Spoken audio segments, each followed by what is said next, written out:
Hello students, hello everyone, सबको बहुत बहुत वेलकम।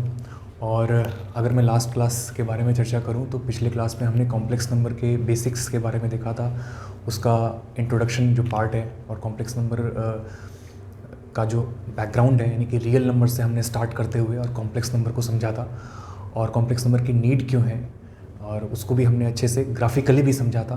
तो एक बार हम सबसे पहले थोड़ा रिकैप कर लेंगे, देख लेंगे कि क्या क्या हमने लास्ट क्लास में डिस्कस किया था और फिर उसके बाद हम लोग आज का जो लेक्चर है हमारा उसको हम लोग कंटिन्यू करेंगे। तो अगर मैं लास्ट क्लास की बात करूं, पिछली क्लास में तो हमने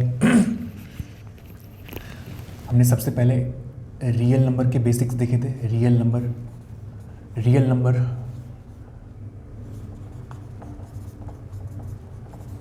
नंबर का जो बेसिक है उसको हमने डिस्कस किया था। उसके बाद मैं अगर बात करूँगा रियल नंबर की जो पूरी फैमिली है, यानी कि उसमें natural number, whole number, integers और रैशनल नंबर, इरेशनल नंबर, ये सारे जो है सारे रियल नंबर के अंडर आते हैं। इसको हमने बहुत ही अच्छे से समझा था। रैशनल नंबर और इरेशनल नंबर के भी कॉन्सेप्ट को हमने देखा था। और इसके बाद हमने कॉम्प्लेक्स नंबर का जो बेसिक है कि कॉम्प्लेक्स नंबर कैसे इमर्ज हो, कैसे आया कॉम्प्लेक्स नंबर, और कॉम्प्लेक्स नंबर रियल नंबर से कैसे अलग है, इसमें रियल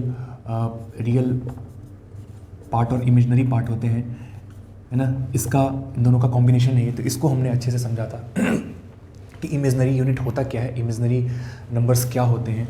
इसको हमने दोनों प्रकार से समझा था बच्चे, यानी कि इसका मैथमेटिकल एनालिसिस करके भी समझा था,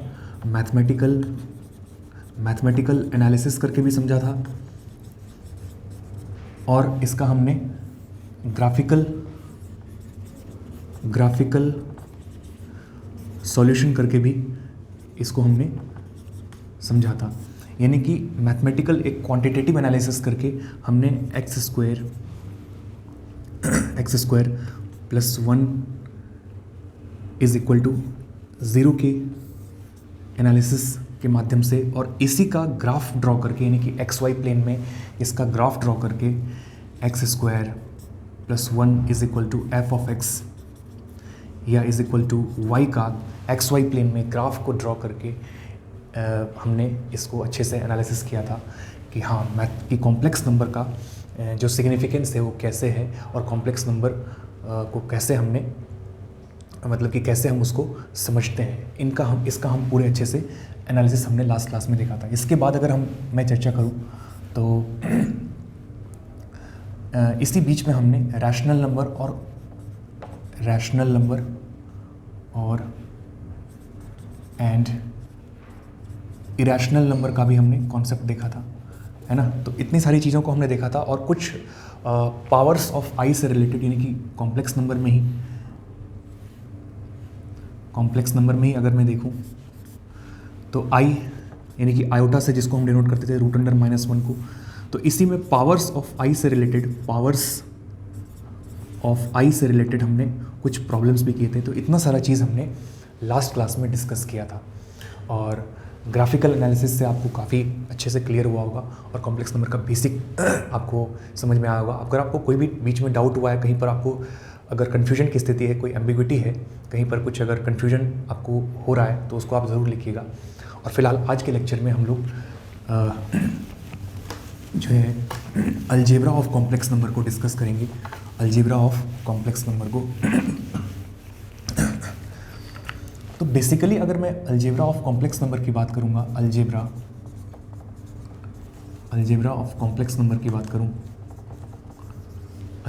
कॉम्प्लेक्स नंबर, तो बेसिकली आप बच्चे जानते हैं कि अलजेब्रा में हम लोग एनालिसिस करते हैं अननोन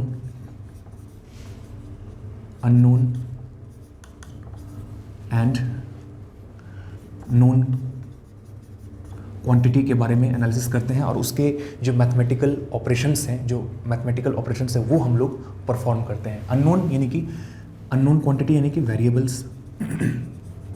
वेरिएबल्स, और नोन क्वांटिटी यानी कि वो कोई रियल नंबर हो सकता है। तो उसकी हम लोग जो डिफरेंट मैथमेटिकल ऑपरेशंस करते हैं, चाहे वो एडिशन हो, सब्ट्रैक्शन हो, मल्टीप्लिकेशन हो, डिवीजन हो, इन सारे ऑपरेटर्स के बारे में हम लोग एनालिसिस करते हैं। और यहीं पर अगर मैं डिस्कस करूं कॉम्प्लेक्स नंबर का, तो कॉम्प्लेक्स नंबर के अलजेब्रा के बारे में हम लोग यहाँ पर स्टडी करते हैं। यानी कि इसका बेसिक यहाँ पर मतलब ये हुआ कि कॉम्प्लेक्स नंबर का हम लोग एडिशन, सब्ट्रैक्शन, मल्टीप्लिकेशन और डिवीजन के बारे में डिस्कस करेंगे। और इसको हम लोग इसमें जो डिफरेंट मैथमेटिकल लॉज हैं यानी कि उसको भी हम लोग अच्छे से देखेंगे। लेकिन उस पर आने से बच्चे पहले हम कुछ बेसिक चीज़ को समझ लेंगे कि कॉम्प्लेक्स नंबर को बेसिकली हम लोग रिप्रेजेंट कैसे करते हैं। हमने ये तो देख लिया था कि कॉम्प्लेक्स नंबर जो है रियल और इमेजिनरी का कॉम्बिनेशन है, रियल और इमेजिनरी क्वांटिटी का कॉम्बिनेशन है। लेकिन उसको रिप्रेजेंटेशन के फॉर्म में हम लोग कैसे लिखते हैं उसको हम ज़रा देख लेते हैं। तो देखिए, रिप्रेजेंटेशन, ओके, ठीक है। तो यहाँ पर हमने देखा कि जैसे रिप्रेजेंटेशन ऑफ अ कॉम्प्लेक्स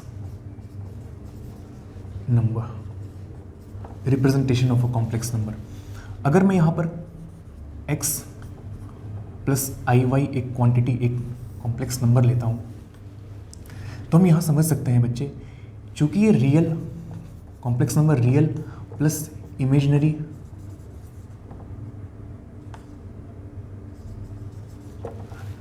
के फॉर्म में इसको हम रिप्रेजेंट करते हैं, रियल प्लस इमेजिनरी नंबर के फॉर्म में। तो यहाँ पर x जो है वो रिप्रेजेंट कर रहा है किसको, रियल क्वांटिटी को, यानी कि रियल नंबर को बच्चे। और y जो है हमारा, y हमारा रिप्रेजेंट कर रहा है इमेजिनरी नंबर को, यानी कि इमेजिनरी पार्ट को, इमेजिनरी नंबर को या इमेजिनरी क्वांटिटी को। अब यहाँ पर अगर हम इसको अगर देखें, ये यहाँ पर x, अगर मैं एक एग्जांपल से इसको समझूँ तो 2 + 3i। यहाँ पर अगर मैं रियल पार्ट की बात करूँ, इसको हम रियल, अगर मैं यहाँ पर इसको रिप्रेजेंट कर रहा हूँ z से, लेट सपोज यहाँ पर भी मैं इसको z से रिप्रेजेंट कर रहा हूँ, तो रियल पार्ट ऑफ z क्या हो गया बच्चे, रियल पार्ट ऑफ z 2 हो गया। 2 हमारा रियल पार्ट है, यानी कि रियल नंबर है। और इमेजिनरी पार्ट को हम शॉर्ट में इस तरह से दिखाते हैं, imaginary part of z, imaginary part हमारा हो गया 3, है ना। यानी कि अगर मैं कोई भी कॉम्प्लेक्स नंबर को रिप्रेजेंट कर रहा हूँ रियल प्लस इमेजिनरी के फॉर्म में, तो हम रियल पार्ट को RE यानी कि रियल पार्ट ऑफ z और इमेजिनरी पार्ट को IM यानी कि इमेजिनरी पार्ट ऑफ z, इस तरह से हम लोग रिप्रेजेंट करते हैं। अगर सपोज मान लिया जाए कि आपके पास कोई कॉम्प्लेक्स नंबर, मान लीजिए z = 3i ऐसे दे दिया गया, और आपको कहा जा रहा है कि इसमें रियल पार्ट बताइए, रियल पार्ट ऑफ z बताइए और इमेजिनरी पार्ट बताइए, तो आप कैसे बताओगे, है ना। अगर हम इस कॉम्प्लेक्स नंबर की बात करें तो यहाँ हमको सिर्फ यानी कि इमेजिनरी पार्ट दिख रहा है, सिर्फ हमको इमेजिनरी नंबर दिख रहा है। तो हम इसको आसानी से कह सकते हैं कि यस, ये जो कॉम्प्लेक्स नंबर है ये प्योरली इमेजिनरी नंबर है, प्योरली इमेजिनरी नंबर है या प्योरली इमेजिनरी क्वांटिटी है ये। यानी कि इसको हम अगर रियल और इमेजिनरी के फॉर्म में रिप्रेजेंट करें तो 0 + 3i यहाँ पर हम रिप्रेजेंट कर सकते हैं, जहाँ पर रियल पार्ट ऑफ z जो है आपका ये 0 है और इमेजिनरी पार्ट जो है आपका बच्चे ये आपका क्या है, 3 है। अगर हमारे को कुछ इस तरह से कॉम्प्लेक्स नंबर दे दिया जाए, z = -0.6i, तो यहाँ पर भी हम इस तरह से रिप्रेजेंट कर सकते हैं। ये हमारा क्या है, प्योरली कॉम्प्लेक्स नंबर है। प्योरली कॉम्प्लेक्स नंबर या प्योरली इमेजिनरी नंबर का मतलब कि वहाँ पर रियल पार्ट 0 है हमारा, और इसको अगर रिप्रेजेंट करना हो तो z = 0 + -0.6 × i, यानी कि रियल पार्ट ऑफ z जो है हमारा बच्चे ये 0 है और इमेजिनरी पार्ट हमारा -0.6 है। ये हम यहाँ पर कह सकते हैं। अगर मान लीजिए हमारे को अगर कोई कॉम्प्लेक्स नंबर दे दिया गया 4, z = 4, तो हम इसको कैसे समझेंगे। और यहाँ पर अगर हमें रियल पार्ट और इमेजिनरी पार्ट पूछा जा रहा है, तो हम यहाँ कह सकते हैं कि ये एक क्या है, ये प्योरली रियल नंबर है, जहाँ वेयर रियल पार्ट ऑफ इसको हम इस तरह से लिख सकते हैं, z is equal to 4 plus I into 0, I 0, जहाँ पर real part of z is equal to 4 और imaginary part of z is equal to 0 है। अब आप आसानी से अगर इस टाइप के क्वेश्चंस रहें, मतलब इस तरह के क्वेश्चन पूछे जा रहे हैं जहाँ पर रियल पार्ट और इमेजनरी पार्ट बताना है, तो उसको आप आसानी से कह सकते हो। सपोज अगर z इज इक्वल टू -6.7 दिया है, इसका मतलब अंडरस्टूड है कि z is equal to -6.7 plus I 0, इसका मतलब real part of z is equal to -6.7 and imaginary part of z is equal to 0। इस तरह से हम इसको समझेंगे। तो आई होप कि ये सारा यानी कि रिप्रेजेंटेशन आपको अच्छे से क्लियर हो गया होगा। अगर यहाँ पर इसको और एक रूप में अगर हम समझने की कोशिश करें बच्चे, तो आप देखिए, जैसे हमने कल कहा था कि हम लोग अपना यानी कि बेसिक कवर करने के बाद हम लोग ज्योमेट्रिकल रिप्रेजेंटेशन भी देखेंगे। तो अगर यहाँ पर मैं आपको थोड़ा सा अगर ग्लिम्स यानी कि थोड़ा सा अगर झलक दिखाना चाहूँ आपको, डिटेल में हम इसको एक्सप्लेन बाद में करेंगे, इसका एक्सप्लेनेशन देखेंगे बाद में, पर थोड़ा सा मैं अगर रिप्रेजेंटेशन के पॉइंट ऑफ व्यू से अगर मैं बताना चाहूँ, तो ये हमारा बच्चे x, इधर पॉजिटिव x, इधर negative x, plus y minus y, यहाँ पर ये positive set of real number यानी कि पॉजिटिव नंबर्स, इधर negative set of real numbers, ये हमारा 0 है। अगर मान लीजिए कि यहाँ पर हमारा एक कॉम्प्लेक्स नंबर है 2 + 3i, इसको हमारे को इस xy प्लेन में रिप्रेजेंट करना है। तो जब हम किसी कॉम्प्लेक्स नंबर को अगर हमारे को xy प्लेन में या कोऑर्डिनेट एक्सिस में अगर हमको रिप्रेजेंट करना हो, तो इसी रिप्रेजेंटेशन को हम लोग क्या कहते हैं, आर्गेंड प्लेन, आर्गेंड प्लेन, या फिर इसको हम कॉम्प्लेक्स प्लेन भी कहते हैं, कॉम्प्लेक्स प्लेन या आर्गेंड प्लेन कहने का मतलब ये हुआ कि कॉम्प्लेक्स नंबर को हम xy प्लेन में यानी xy एक्सिस में, कोऑर्डिनेट एक्सिस में हम लोग रिप्रेजेंट कर रहे हैं या करने जा रहे हैं, जहाँ पर हम इसके रियल पार्ट को और इसके इमेजनरी पार्ट को रिप्रेजेंट करेंगे। अब आपको एक चीज़ ध्यान रखना है यहाँ पर बच्चे की, जो हमारा ये एक्स एक्सिस है ये रियल पार्ट को रिप्रेजेंट करेगा, ये रियल क्वांटिटीज़ को रिप्रेजेंट करेगा, और जो इमेजनरी पार्ट होंगे उसको जो हम रिप्रेजेंट करेंगे वाई एक्सिस के अलोंग करेंगे, है ना। क्योंकि ये दोनों का कॉम्बिनेशन है रियल प्लस इमेजनरी का, तो रियल पार्ट को एक एक्सिस के अलोंग और इमेजनरी क्वांटिटीज़ को, इमेजनरी नंबर्स को दूसरे एक्सिस के अलोंग रिप्रेजेंट करेंगे। तो हमारा स्टैंडर्ड मेथड जो है वो रियल एक्सिस पर हम लोग रियल नंबर को रिप्रेजेंट करेंगे और वाई एक्सिस के अलोंग इमेजनरी क्वांटिटी को रिप्रेजेंट करेंगे।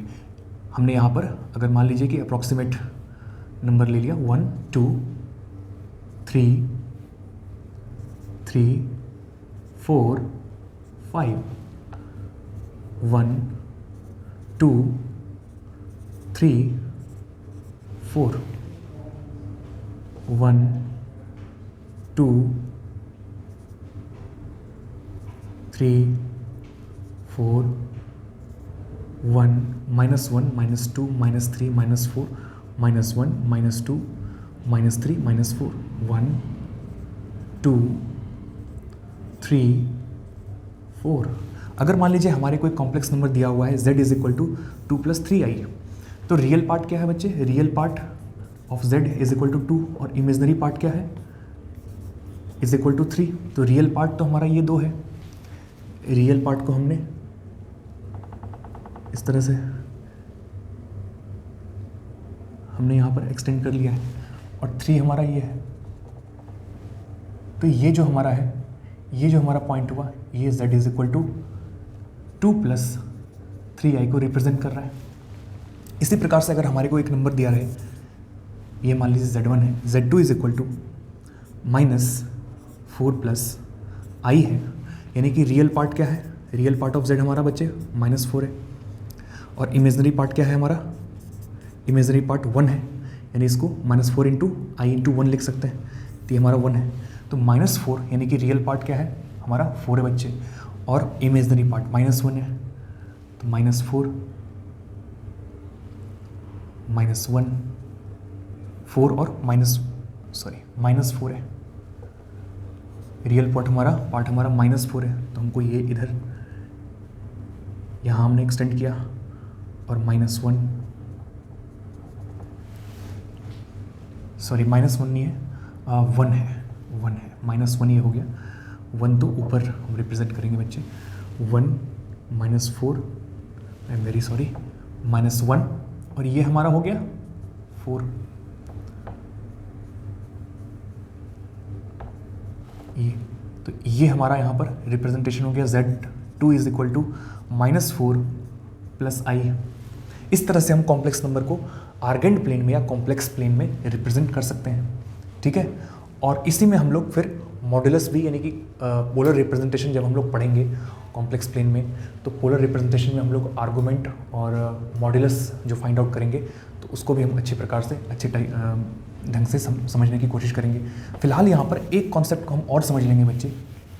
मान लीजिए कि यही कॉम्प्लेक्स नंबर आपको दिया हुआ है, सपोज कि z इज इक्वल टू बच्चे 2 + 3i है आपके पास, और आपको पूछा जा रहा है कि what is the conjugate of this complex number. Conjugate of z, इसको फाइंड आउट करिए। तो कॉन्जुगेट ऑफ z क्या होता है, मैं यहाँ पर इसको एक्सप्लेन कर रहा हूँ कि conjugate of a complex number is the reflection, ध्यान से समझना है हमारे को इसको, is the reflection of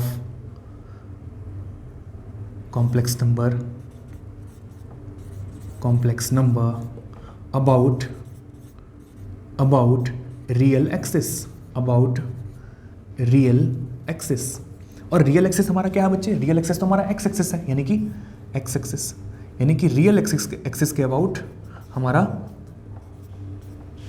complex number का रिफ्लेक्शन, यानी कि उसका रिफ्लेक्शन वही जो होगा हमारा क्या होगा, कॉन्जुगेट होगा दिए हुए कॉम्प्लेक्स नंबर का। तो अगर मान लीजिए इसको हमको समझना है कि यहाँ पर इसका क्या होगा कॉम्प्लेक्स, ये कॉन्जुगेट इसका, इस कॉम्प्लेक्स नंबर का जो गिवन कॉम्प्लेक्स नंबर है हमारे को, तो अगर इसी का अगर हमको रिफ्लेक्शन देखना हो, है ना, रिफ्लेक्शन देखना हो किधर, एक्स एक्सिस के अलॉन्ग, यानी कि real axis, reflection about real axis, तो रियल एक्सिस तो हमारा यही एक्स एक्सिस है बच्चे, एक्सिस हमारा रियल एक्सिस होता है। तो रियल एक्सिस के यानी कि करस्पॉन्डिंग रियल एक्सिस के सापेक्ष अगर हमको इसका देखना हो रिफ्लेक्शन, तो हमने आपको बताया था पिछले क्लास में ग्राफिकल एनालिसिस जो हमने करा था, तो उसमें मैंने बताया था कि सिमेट्रिसिटी का एक कॉन्सेप्ट हमने आपको डिस्कस किया था। तो वहाँ तो खैर ग्राफ हमारा वाई एक्सिस के अबाउट सिमेट्रिकल था, लेकिन यहाँ पर हमको रिफ्लेक्शन एक्स एक्सिस के अलॉन्ग देखना है, कि यानी कि रियल एक्सिस के अलॉन्ग देखना है। तो अगर आपको मैं यहाँ पर एक एग्जाम्पल से बताऊँ, यानी कि यही पॉइंट का रिफ्लेक्शन हमको इस क्वाड्रेंट में देखना है, कि इस सेक्शन में यहाँ पर देखना है। तो यहाँ पर अगर मैं बताऊँ, इसको दिखाऊँ, तो ये कुछ इस तरह से यहाँ पर हमको दिखेगा,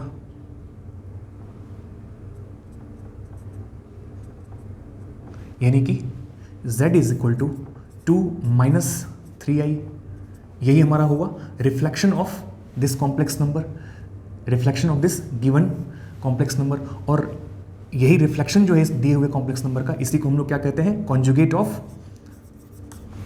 ऑफ, ये हमारा हुआ conjugate of complex number z, जो कि क्या था हमारा 2 + 3i। तो इसका कॉन्जुगेट क्या हो गया बच्चे, 2 - 3i। और कॉन्जुगेट ऑफ कॉम्प्लेक्स नंबर को हम लोग z* या फिर z* से दिखाते हैं। किससे दिखाते हैं, z* से या z* से दिखाते हैं, ठीक है। तो conjugate of a complex number is nothing but the reflection of complex number, given reflection number complex number about real axis, about x axis. ये हमारे को समझ में आ गया। अब अगर कोई भी रैंडम कॉम्प्लेक्स नंबर अगर हमारे को दिया रहे बच्चे, लेट सपोज अगर मान लीजिए कि हमारे पास z is equal to a + ib है, तो इसका अगर हमारे को कॉन्जुगेट लिखना है z⁻, या इसको हम z कई सारे बुक में z* से भी रिप्रेजेंट करते हैं, तो कॉन्जुगेट ऑफ कॉम्प्लेक्स नंबर क्या हो जाएगा, इसी का रिफ्लेक्शन, और रिफ्लेक्शन क्या हो जाएगा, a - ib। रियल एक्सिस तो चेंज नहीं, रियल पार्ट तो चेंज नहीं होगा, क्योंकि रियल पार्ट तो वही रहेगा, है ना, क्योंकि रिफ्लेक्शन हम देख रहे हैं। तो रिफ्लेक्शन जो दिए हुए कॉम्प्लेक्स नंबर का होगा वो अबाउट, यानी कि वाई एक्सिस, यानी कि इमेजनरी पार्ट वहाँ पर चेंज हो जाएगा, है ना, वहाँ पर उसका हम साइन चेंज कर देंगे, क्योंकि हम दूसरे यानी कि अगर इस तरह से रियल एक्सिस और इमेजनरी एक्सिस की मैं बात करूं तो यहाँ पर हमारा इमेजनरी एक्सिस का जो साइन है वो हमारा चेंज हो गया। क्यों? क्योंकि हमें रिफ्लेक्शन लेना था दिए हुए कॉम्प्लेक्स नंबर का, है ना, और इसको हम आर्गेंट प्लेन में इस या कॉम्प्लेक्स प्लेन में रिप्रेजेंट करके अच्छी तरह से समझ गए। तो कॉन्जुगेट भी आपको यहाँ पर क्लियर हो गया अच्छे से। अब हम कुछ जो बेसिक हमारा अलजेब्रा में कुछ लॉज है उसको हम देख लेते हैं। अब देखिए बच्चे, जैसे हम लोग क्या है कि हम लोग बेसिक कौन कौन सा ऑपरेशन परफॉर्म करते हैं। एक तो हम एडिशन परफॉर्म करते हैं, एडिशन ऑफ कॉम्प्लेक्स नंबर। तो अगर एडिशन ऑफ कॉम्प्लेक्स नंबर में अगर बात करूं, जैसे मान लीजिए कि हमारे पास एक कॉम्प्लेक्स नंबर Z1 है और एक Z2 है, दो कॉम्प्लेक्स नंबर है हमारे पास बच्चे।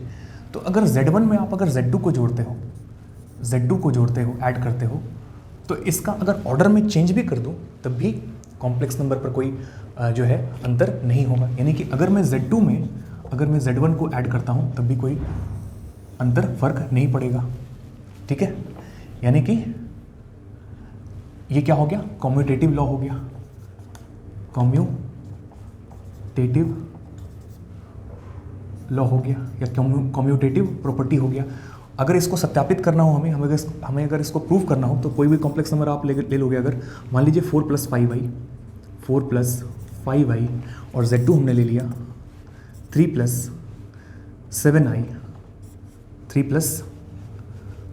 7i, इसको हम अगर ऐड करेंगे Z1 + Z2 तो ये हो जाएगा 4 + 3 7 + 12i। और अगर Z2 + Z1 करोगे आप तब भी हमारा क्या होगा बच्चे, Z2 में 3 में 4 ऐड करेंगे 7 + 12i। यानी कि कम्यूटेटिव प्रॉपर्टी जो है लॉ या प्रॉपर्टी, कम्यूटेटिव प्रॉपर्टी हमारा एडिशन में फॉलो होता है। सिमिलरली यानी कि कम्यूटेटिव प्रॉपर्टी का मतलब ये हुआ कि ऑर्डर अगर चेंज भी करते हैं तो उससे कोई अंतर नहीं होगा, कॉम्प्लेक्स नंबर ही हमको मिलेगा। ऐड भी करेंगे तभी हमें ऑर्डर चेंज करने पर भी हमें सेम ही मिलेगा कॉम्प्लेक्स नंबर। अगर मैं यहाँ पर 3 कॉम्प्लेक्स नंबर है मान लीजिए हमारे पास बच्चे Z1 + Z2 और इसमें अगर हमने Z3 को जोड़ा है, Z3 को ऐड किया है, तो अगर यहाँ पर हम अगर रीग्रुपिंग कर दें, है ना, रीग्रुपिंग मतलब कि जो दूसरा ग्रुप था हमारा उसको हम पहले वाले से ऐड कर दें, रीग्रुपिंग, है ना, तब भी हमारा कॉम्प्लेक्स नंबर में कोई अंतर नहीं पड़ता है, तब भी हमारा इक्वल ही होगा, तब भी ये दोनों इक्वल रहेंगे। तो इसको हम लोग क्या कहते हैं बच्चे, यानी कि रीग्रुपिंग अगर हम कर देते हैं, पहले ये 2 ग्रुप थे, इन दोनों को हम Z3 से ऐड कर रहे थे और बाद में फिर Z2 और Z3 को हमने ले लिया और फिर उसमें Z1 को ऐड कर दिया। तो अगर रीग्रुपिंग भी करेंगे तब भी हमारा ये प्रॉपर्टी वायलेट नहीं करता, यानी कि फेल नहीं होता है। तो हम ये कह सकते हैं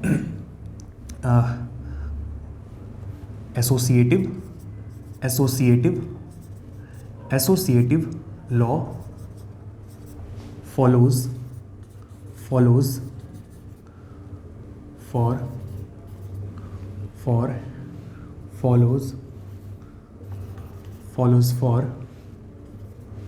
addition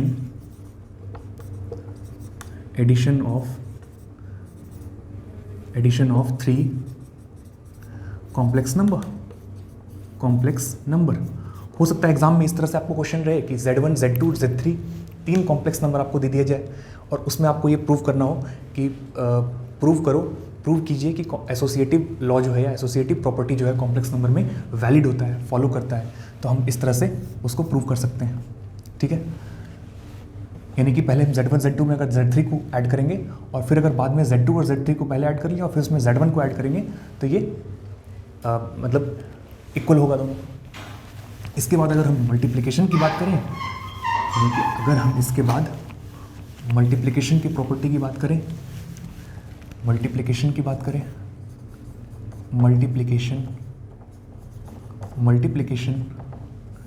करेंगे तो इसमें भी अगर मैं बच्चे Z1 में अगर Z2 को मल्टीप्लाई करता हूँ, है ना, सबसे पहले तो ये हमको जान लेना है कि अगर 2 कॉम्प्लेक्स नंबर को अगर हम मल्टीप्लाई करेंगे तब भी हमारे को कॉम्प्लेक्स नंबर ही मिलेगा, जैसे एडिशन में हमने देखा था कि दो कॉम्प्लेक्स नंबर को ऐड करने पर कॉम्प्लेक्स नंबर मिलता था, उसी तरह यहाँ मल्टीप्लिकेशन में भी यही होगा। और यहाँ पर भी अगर हम ऑर्डर चेंज करेंगे तब भी कोई फर्क नहीं पड़ेगा। अगर Z2 में Z1 को मल्टीप्लाई किया हमने तब भी हमारा जो कॉम्यूटेटिव प्रॉपर्टी है वो वायलेट नहीं होगा।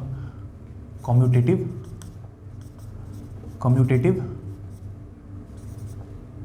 प्रॉपर्टी फॉर मल्टीप्लिकेशन फॉर, पहले जो देखा था वो तो एडिशन के लिए था, ये मल्टीप्लिकेशन के लिए है। Multiplication of two complex number follows, ठीक है।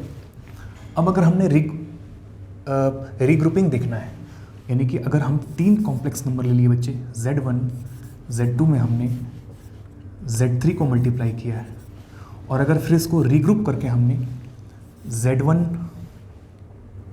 Z2 और Z3 को पहले मल्टीप्लाई करके फिर हम Z1 से अगर उसका प्रोडक्ट ले रहे हैं, मल्टीप्लाई कर रहे हैं, तब भी हमारा ये वैलिड होगा, तब भी ये फॉलो करेगा। यानी कि रीग्रुपिंग के केस में भी, यानी कि रीग्रुपिंग माने कि एसोसिएटिव प्रॉपर्टी में हम रीग्रुपिंग ही तो कर रहे हैं तीन क्वांटिटी का, यानी कि तीन कॉम्प्लेक्स नंबर को हम रीग्रुप कर रहे हैं। पहले दो को एक साथ मल्टीप्लाई किया, फिर उसको तीसरे से मल्टीप्लाई किया, बाद में ग्रुप को चेंज करके Z2 Z3 को पहले मल्टीप्लाई कर दिया, फिर उसको Z1 से मल्टीप्लाई किया, तब भी हमारा ये फॉलो कर रहा है। इसका मतलब associative property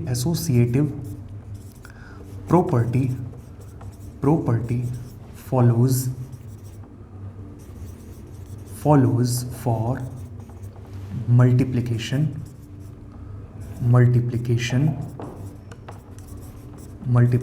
of two complex number, ठीक है।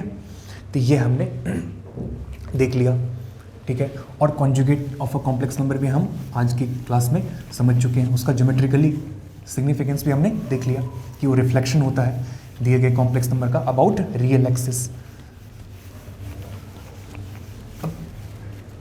कॉन्जुगेट में ही हम अगर ये इसको समझें, जैसे मान लीजिए कि हमारे पास Z एक कॉम्प्लेक्स नंबर है A प्लस IB, अगर हमने इसका कॉन्जुगेट निकाला Z बार या Z स्टार से भी रिप्रेजेंट करते हैं, इज इक्वल टू क्या हो जाएगा बच्चे, A माइनस IB, इसी का रिफ्लेक्शन अबाउट रियल एक्सिस या एक्स एक्सिस। अगर मान लीजिए कि Z और Z बार को ऐड कर दिया हमने, तो क्या हो जाएगा, A plus IB plus A minus IB। तो यहाँ IB प्लस IB तो कैंसिल हो जाएगा, plus IB minus IB cancel हो जाएगा, तो हमारे पास क्या आ गया, 2A। यानी कि Z1 प्लस Z बार ऐड करने पर हमारे को सिर्फ हमेशा रियल क्वांटिटी मिलेगा। कॉन्जुगेट यानी कि अगर कॉम्प्लेक्स नंबर और उसी का कॉन्जुगेट को हमने ऐड किया तो हमारे को रियल क्वांटिटी मिला 2 टाइम्स ऑफ 2 into A। अगर यहीं पर देख लीजिए Z माइनस बच्चे Z बार हमने किया, परफॉर्म किया, Z में Z बार को सब्ट्रैक्ट किया अगर हमने, तो A plus IB minus A minus IB। अब यहाँ पर इसको परफॉर्म करोगे आप तो A plus IB minus into minus A minus into minus plus, तो प्लस IB, तो A कैंसिल हो गया, यानी कि आपके पास क्या हो गया, आ गया 2IB। यानी कि यहाँ पर रियल पार्ट कैंसिल आउट हो गए और हमारे पास क्या बचे, सिर्फ हमारे पास कॉम्प्लेक्स यानी कि इमेजनरी पार्ट ही बचे। अब ये प्योरली इमेजनरी हो गया, यानी कि यानी कि एक कॉम्प्लेक्स नंबर और उसके कॉन्जुगेट को सब्ट्रैक्ट करने पर हमारे को इमेजनरी पार्ट मिलता है, यानी कि 2IB मिला है, ठीक है। और जब कॉम्प्लेक्स नंबर और उसी के कॉन्जुगेट को हमने ऐड किया था तब ये हमारे को सिर्फ रियल पार्ट यानी कि 2A मिला था। ये भी हमने आज देख लिया, ठीक है। अगर मान लीजिए कि हमारे को कहा जाता है कि मॉड्यूलस या दो कॉम्प्लेक्स नंबर अगर दिए हुए हैं, गिवन है, तो उसका आप मॉड्यूलस कैसे निकालोगे या मैग्नीट्यूड की उसका आप कैसे निकालोगे, ठीक है, एम्पलीट्यूड कैसे निकालोगे। यानी कि अगर दो कॉम्प्लेक्स नंबर हमारे को दिए हुए हैं, ये कोई भी कॉम्प्लेक्स नंबर अगर हमारे को दिया हुआ है, मान लीजिए कि Z है हमारे पास और Z is equal to x plus IY है, ठीक है, x प्लस IY है, या अगर Z मान लीजिए A प्लस IB है और इसका हमको कहा जा रहा है कि मॉड्यूलस फाइंड आउट करना है, तो मॉड्यूलस को हम मॉड यानी कि मॉड Z से दिखाते हैं, ठीक है। कोई भी कॉम्प्लेक्स नंबर का अगर हमको मॉड्यूलस निकालना हो बच्चे, तो हम कैसे निकालेंगे? हम अंडर रूट ए स्क्वायर प्लस बी स्क्वायर, यानी कि सपोज अगर ए प्लस आई भी है कॉम्प्लेक्स नंबर, तो हम रियल पार्ट का स्क्वायर प्लस इमेजनरी पार्ट का स्क्वायर, यानी कि अगर लिखना चाहें तो क्या हो जाएगा बच्चे? रियल पार्ट का स्क्वायर प्लस इमेजनरी पार्ट का स्क्वायर का अंडर रूट अगर हम लेंगे तो हमारे को यानी कि मॉड्यूलस मिल जाएगा। मॉड्यूलस ऑफ कॉम्प्लेक्स नंबर हम इस प्रकार से निकाल सकते हैं। इसको हम लोग ज्योमेट्रिकली भी समझ सकते हैं, यानी कि जो हमने आर्गेंट प्लेन बनाया था, अभी हमने जो कॉम्प्लेक्स प्लेन ड्रॉ किया था, कॉम्प्लेक्स प्लेन में भी इसको हम कैलकुलेट करके, इसको हम एनालिसिस करके समझ सकते हैं। उसको भी अपन देखेंगे, जैसे हमने फर्स्ट क्लास में यानी कि इंट्रोडक्शन वाली क्लास में ज्योमेट्रिकल एनालिसिस किया था एक बार, उसी तरह हम लोग यहाँ पर भी करेंगे पोलर रिप्रेजेंटेशन में। और जब हम ज्योमेट्रिकल मीनिंग समझेंगे थोड़ा डिटेल में कॉम्प्लेक्स नंबर के लिए, तो वहाँ पर हम इसका यानी कि इसकी भी चर्चा करेंगे, मॉड्यूलस की भी चर्चा करेंगे बच्चे, आर्गूमेंट भी निकालेंगे, फाइंड आउट करेंगे, ठीक है। और उस पर बेस्ड जो न्यूमेरिकल यानी कि उस पर बेस्ड जो क्वेश्चन पूछे जाते हैं, जिस तरह के क्वेश्चंस आते हैं, उसको भी हम लोग डिस्कस करेंगे। तो आज के लेक्चर में यानी कि आज के लेक्चर में हमने सीखा सबसे पहले तो algebra of complex number. Algebra of complex number में जो हम यानी कि चारों जो हमारा बेसिक ऑपरेशन होता है, जो बेसिक हम लोग ऑपरेशन परफॉर्म करते हैं, नॉर्मली हम लोग अर्थमेटिक में भी करते हैं, उसी तरह वही जो ऑपरेशंस हैं, एडिशन, सब्ट्रैक्शन, मल्टीप्लिकेशन और डिवीजन, वही हम लोग यहाँ पर कॉम्प्लेक्स नंबर में भी करेंगे। तो वही हमारा हो गया अलजेब्रा ऑफ कॉम्प्लेक्स नंबर। उसमें हमने देखा कि एडिशन में कम्यूटेटिव लॉ, यानी कि अगर ऑर्डर चेंज करते हैं तब भी वो फॉलो करता है। कम्यूटेटिव लॉ, एसोसिएटिव लॉ जिसको हम यानी कि रीग्रुपिंग कर देंगे अगर, तो उसमें भी फॉलो होगा। तो एडिशन में भी, मल्टीप्लिकेशन में भी हमने कम्यूटेटिव लॉ, एसोसिएटिव लॉ, इन सबको देखा। Conjugate of a complex number देखा। कॉन्जुगेट में हमने देखा कि अगर किसी दिए हुए कॉम्प्लेक्स नंबर का अगर हम रिफ्लेक्शन लेते हैं अबाउट रियल एक्सिस इंपॉर्टेंट है ना। तो अगर अबाउट रियल एक्सिस अगर हम किसी कॉम्प्लेक्स नंबर का रिफ्लेक्शन लेंगे तो हमारे को कॉन्जुगेट ऑफ कॉम्प्लेक्स नंबर मिलेगा। इसका हमने मॉड्यूलस ऑफ कॉम्प्लेक्स नंबर, अगर कोई कॉम्प्लेक्स नंबर गिवन है उसका अगर हमारे को मॉड्यूलस निकालना है तो वो भी कैसे निकालेंगे उसका हमने देखा, मैथमेटिकल फॉर्म। और इन सब ये मॉड्यूलस का आगे जो हम आर्ग्यूमेंट निकालेंगे उसका भी हम लोग रिप्रेजेंटेशन देखेंगे अगली नेक्स्ट क्लास में। पोलर रिप्रेजेंटेशन हम लोग कैसे करते हैं। तो आई थिंक आज जितना भी चीज़ हम लोगों ने डिस्कस किया आपको बहुत अच्छे से क्लियर हुआ होगा। और मैं ये चीज़ बता देना चाहता हूँ जैसे कि अगर ये लेक्चर जो अभी अब हम डिलीवर कर रहे हैं, अगर इसके बारे में मैं बताऊँ तो ये सारे कॉम्प्लेक्स नंबर का जो पार्ट है ये 11th स्टैंडर्ड में है CBSE बोर्ड में। और अगर कोई भी स्टेट बोर्ड का अगर स्टूडेंट है तो सारे स्टेट बोर्ड में भी इवन 11th 12th स्टैंडर्ड में कॉम्प्लेक्स नंबर हमको पढ़ना होता है। तो 11th 12th स्टैंडर्ड का अगर कोई स्टूडेंट है तो उसके लिए बेनिफिशियल है, चाहे वो CBSE बोर्ड का स्टूडेंट हो। और अगर कोई भी इंडिया में अगर कोई भी स्टेट बोर्ड हो बच्चे, कोई भी स्टेट बोर्ड की अगर बात करेंगे तो सब में कॉम्प्लेक्स नंबर तो बेसिक चैप्टर होता है, बेसिक टॉपिक होता है, उसको हमको पढ़ना ही होता है। तो उसमें 11th 12th का अगर कोई बच्चा है तो वो इसको पढ़ सकता है। अगर मैं बात करूं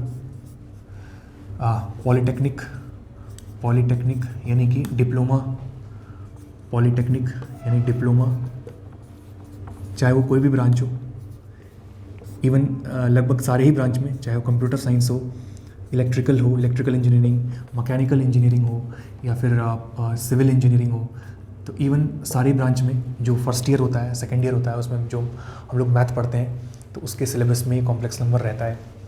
तो उस पॉलिटेक्निक के कोर्सेज में भी इसको हम पढ़ते हैं। और अगर कोई इंजीनियरिंग यानी कि अगर बीटेक का कोई स्टूडेंट है, इंजीनियरिंग कर रहा है, इंजीनियरिंग में जितने भी ब्रांचेस हैं, कंप्यूटर साइंस हो या इलेक्ट्रिकल हो, मैकेनिकल हो, है ना, सिविल हो, इंस्ट्रूमेंटेशन हो, कोई भी ब्रांच हो, इवन सारे ही ब्रांच में मैथमेटिक्स के अंदर हम लोग कॉम्प्लेक्स नंबर पढ़ते हैं। और उसमें और भी टॉपिक्स हम लोग पढ़ते हैं। उन सब टॉपिक्स की चर्चा हम लोग बाद में करेंगे। अभी तो हम लोग फाउंडेशन बिल्ड कर रहे हैं, जो बेसिक है, जो फंडामेंटल है, उसको लेकर के हम लोग आगे बढ़ रहे हैं और धीरे धीरे हम लोग इसमें लेवल भी बढ़ाएंगे। इसको हम लोग एक एक करके सीखेंगे। और मैथमेटिक्स में आप देखो, जब हम मैथमेटिकल एनालिसिस करके यानी कि करते हुए जब उसका हम सिग्निफिकेंस समझ लेते हैं ना, उसका हम महत्व जब समझ लेते हैं, उसका हम ज्योमेट्रिकल अप्रोच समझ लेते हैं, तो हमको पिक्चर बिल्कुल अच्छे से क्लियर हो जाता है। कई बार मैथमेटिक्स हमको बोरिंग इसलिए लगता है बच्चे, यानी कि हम उसमें इंटरेस्ट डेवलप इसलिए नहीं कर पाते हैं क्योंकि हमको उसका सिग्निफिकेंस पता नहीं चलता है। हमको ये समझ में नहीं आता है कि उसका इंटरलिंकेजेस कैसा है, यानी कि उसको हम ज्योमेट्रिकली कैसे इंटरलिंकेज कर सकते हैं, उसका इंटरलिंकिंग कर सकते हैं, उसको उसमें अलग अलग अप्रोच कैसे डेवलप कर सकते हैं। अगर ये सब हमने अगर टेक्निक सीख लिया तो हमारे को बहुत ही बढ़िया इंटरेस्ट इसमें डेवलप हो जाएगा और आगे हम खुद इसमें धीरे धीरे करते करते हमारा लेवल भी बहुत अच्छा हो जाएगा। तो हम बिल्कुल, हमारा अप्रोच वही रहे जैसा हमने लास्ट क्लास में, पिछले क्लास में भी, फर्स्ट क्लास में बताया था कि हम लोग एक एक करके पहले स्टेप पर चलेंगे, फिर उसके बाद स्टेप बढ़ाएंगे, फिर उसके बाद अगले स्टेप पर चलेंगे, फिर उसके बाद अगले स्टेप पर चलेंगे, फिर उसके बाद अगले स्टेप पर चलेंगे। करते करते इसी तरह हम लोग अपना जो लेवल है इसी तरह से हम लोग बढ़ाएंगे। जैसे हम लोग छत पे चढ़ने के लिए सीढ़ी का इस्तेमाल करते हैं, पहले सीढ़ी पर चढ़ते हैं, फिर उसके बाद नेक्स्ट सीढ़ी पर चढ़ते हैं, फिर उसके बाद अगली सीढ़ी पर चढ़ते हैं, फिर अगली सीढ़ी पर चढ़ते हुए इस तरह से 1 बाय 1 हम लोग पढ़ेंगे और अपना जो लेवल है उसको बढ़ाते हुए एक अच्छे एक्सपर्ट लेवल पर पहुंचेंगे। तो थैंक यू एवरीवन, और आई होप सबको अच्छे से क्लियर हुआ होगा। और इसी तरह से हम लोग नेक्स्ट लेक्चर में भी इसको कंटिन्यू करेंगे और फिर नए टॉपिक को भी हम लोग स्टार्ट करेंगे। तो आज का लेक्चर मैं यही कंक्लूड कर रहा हूँ। अगर आपको कोई भी डाउट है, कोई भी अगर आपको क्वेरी हुआ इसमें, अगर समझ में नहीं आया है तो आप लोग ज़रूर लिखिएगा। और फिर नेक्स्ट लेक्चर में मैं जो इसी टॉपिक को कंक्लूड करूँगा। इसमें जो भी रह गया है, जो बच गया, और कुछ जो प्रॉब्लम्स होते हैं उसको भी हम लोग देखेंगे। और आप भी प्रॉब्लम की प्रैक्टिस अब करोगे तो आपको बहुत अच्छे से क्लियर होगा। अगर कोई किसी तरह के प्रॉब्लम आपको नहीं बनेंगे तो आप उसका टाइप बताइएगा, यानी कि आप कमेंट में ज़रूर लिखिएगा कि हाँ, अगर आपको क्वेश्चंस आपको बन रहा है नहीं बन रहा है, आपसे सॉल्व हो पा रहे हैं कि नहीं हो पा रहे हैं। और हम लोग क्वेश्चंस का भी टाइप देखेंगे अगले लेक्चर्स जब हम लोग कंटिन्यू करेंगे। तो आज हम यहीं पर कंक्लूड कर रहे हैं। आई होप आप लोग को बहुत अच्छे से क्लियर हुआ होगा और आप लोग बताइएगा कि हाँ, किस किस टाइप के टॉपिक्स में आपको क्लैरिटी नहीं है। तो मैं ज़रूर नेक्स्ट कोशिश करूँगा कि आपको वो टॉपिक अच्छे से क्लियर हो और आपको समझ में आए। तो थैंक यू एवरीवन, आज मैं यहीं पर एंड कर रहा हूँ।